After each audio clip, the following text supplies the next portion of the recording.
Bus, tramway, vélo en location, train, parking relais. Aujourd'hui, l'offre de transport est multiple et parfois complexe à appréhender pour les usagers. Désormais, l'enjeu c'est d'interconnecter tous ces modes de transport, de les combiner les uns avec les autres en intégrant un ingrédient essentiel, la marche à pied, pour mieux guider les voyageurs. On est dans une configuration de réseau avec plein de modes de transport.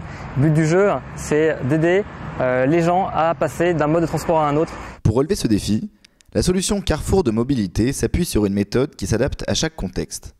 Une méthode qui a déjà fait ses preuves à Échirolles, près de Grenoble, et qui mélange 6 ingrédients. Premier ingrédient, le diagnostic à 360 degrés.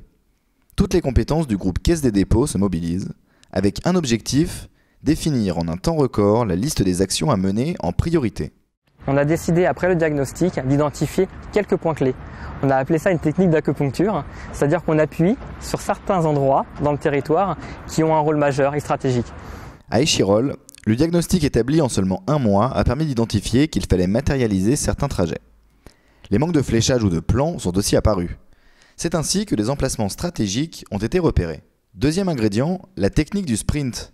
Chaque sprint, d'une durée d'1 mois, comporte un plan d'action, des objectifs et l'analyse des résultats obtenus. À la fin de chaque période, on regarde si on a atteint les résultats ou non. Et si on n'a pas réussi, on change de technique, on passe à autre chose. Si on a réussi, alors on persévère et on continue. Troisième ingrédient, pensée locale. Artisans, PME, écoles. Pour plus de réactivité et des réponses sur mesure, le Carrefour de mobilité est une solution qui s'appuie en première intention sur les savoir-faire de la région. À Échirolles, c'est un menuisier de l'agglomération qui a conçu, réalisé et installé les mobiliers qui jalonnent désormais les parcours des voyageurs. Ce sont les étudiants de l'école d'architecture de Grenoble qui ont imaginé un espace de vie sur le parvis de la gare. Ce lieu d'attente crée un trait d'union entre cette gare et le tramway, mais pas que. C'est surtout un lieu convivial que les voyageurs se sont très vite appropriés. Dernier exemple, c'est au cours d'un week-end de concours que les élèves ingénieurs d'une école de l'agglomération ont développé l'application smartphone qui délivre les horaires des trains et des bus, les distances à parcourir à pied, mais aussi les adresses des commerces ouverts à proximité. Quatrième ingrédient, tester des solutions frugales.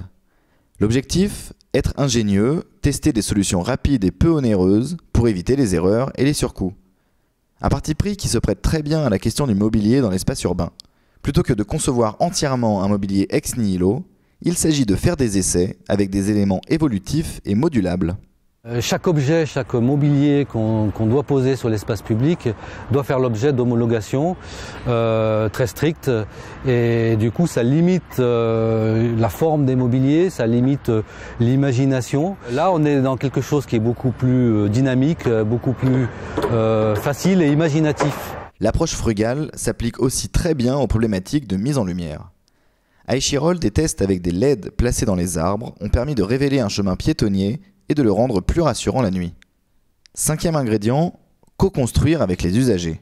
Expérimenter des équipements en grandeur nature, cela permet de solliciter l'avis des utilisateurs, puis de les faire évoluer en fonction de leur appréciation, comme l'explique Julien Cataldo, urbaniste architecte chez Aegis.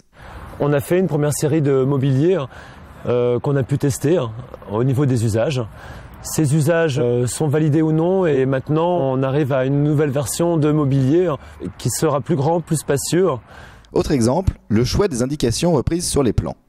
Ce sont les bâtiments cités par les habitants qui ont été repris sur les plans indicatifs. Sixième ingrédient, mesurer les résultats. Pour savoir si une action est efficace, il faut en mesurer les résultats.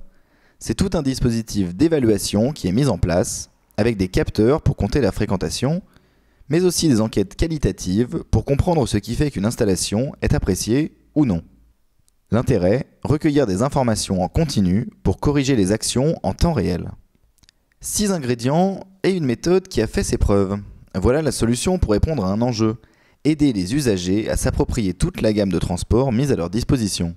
Le tout dans un délai très rapide, là où ces problématiques d'aménagement urbain peuvent parfois prendre beaucoup de temps, ne serait-ce que du fait de la multiplicité des acteurs, comme le souligne Lionel Faure, responsable nouvelle mobilité de l'agglomération. Et la difficulté, c'est de mettre en synergie tous ces partenaires dans un délai très court pour concrétiser sur le terrain dans un délai effectivement de moins de 6 mois. Rapidité, souplesse, ingéniosité, voilà les principaux atouts du Carrefour de mobilité. Une solution sur mesure et qui sait s'adapter aux besoins de chaque environnement. Et la particularité de ce projet, c'est qu'on vient, par de l'expérimentation, développer des nouveaux usages dans l'espace public. Et ces nouveaux usages, ils s'intègrent autant dans la vie de quartier que dans les nouvelles façons de se déplacer.